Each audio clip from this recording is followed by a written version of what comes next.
Samakhiyali highway પર ગેલીને company પાસેથી Seltos કારમાં લઈ જવાતા વિદેશી દારૂના ₹1,50,000ની કિંમતના જથ્થા, કાર સહિત ₹9,21,000ના મુદ્દામાલ સાથે બે સગા ભાઈઓને લાકડીએ પોલીસે ઝડપી લીધા. કિયા સેલ્ટોસ કાર મારફતે રાપરના ડેડરવા રેલવે ફાટકથી આગના રોડ પરથી દારૂ અને બીયરનો જથ્થો ભરાવીને રાજકોટના રતનપર ખાતે વેચાણ માટે લઈ જતા સમયે લાકડીએ પોલીસે મળેલ બાતમીના આધારે ગેલ ઇન્ડિયા કંપની પાસે રોડ પરથી ₹1,51,884ના દારૂ બીએના જથ્થા સાથે બે સગા ભાઈઓને ઝડપી લીધા હતા. આ અંગે લાકડીયા પોલીસ મથકેથી પ્રાપ્ત થતી વિગતો મુજબ Lakadiya police staff Radhanpur Samakhiyali national highway પર લાકડીયા વિસ્તારમાં પેટ્રોલિંગ કરી રહ્યા હતા.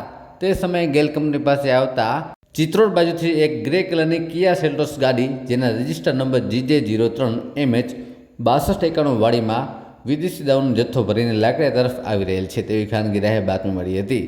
જે આધારે લાકડીયા પોલીસે વોચ ગોઠવી હતી. તે સમયે ગેલ ઇન્ડિયા કંપની પાસે રોડ ક્રોસિંગ સામે બાતમીવાળી ગાડી આવતા તપાસ કરતા દારૂ બીયરનો જથ્થો મળી આવ્યો તો પોલીસે તપાસ દરમિયાન કારમાંથી વિવિધ બ્રાન્ડનો વિદેશી દારૂનો ₹1,51,884ની કિંમતની 252 બોટલો કબજે કરી હતી. કાર્યવાહીમાં દારૂ બીયરના જથ્થા સહિત 30,000ની કિંમતના 2 મોબાઈલ, 8 લાખની કાર મળીને કુલ ₹9,21,884નો મુદ્દામાલ લાકડીયા પોલીસ દ્વારા કબજે કરવામાં આવ્યો હતો.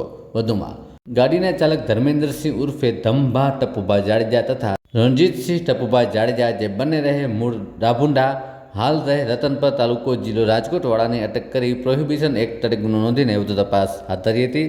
જથ્થા બાબતે વધુ પૂછપરછ કરતા આરોપીઓના કાકાના દીકરા ઉપેન્દ્રસિંહ ભાઉભા જાડેજા, જે મૂળ રહે રાભુંડા, હાલ રહે રતનપર, તાલુકો જિલ્લો રાજકોટ વાળાએ ડેડરવા રેલવે ફાટકથી આગળ રાપર રોડ પર ગાડીમાં દારૂનો જથ્થો ભરીને આપ્યો હતો, જે વેચાણ માટે રતનપર ગામે લઈ જતા હોવાનું તપાસમાં ખોલ્યું હતું. પોલીસે 2 શખ્સોની અટક કરી વધુ તપાસ હાથ ધરી છે.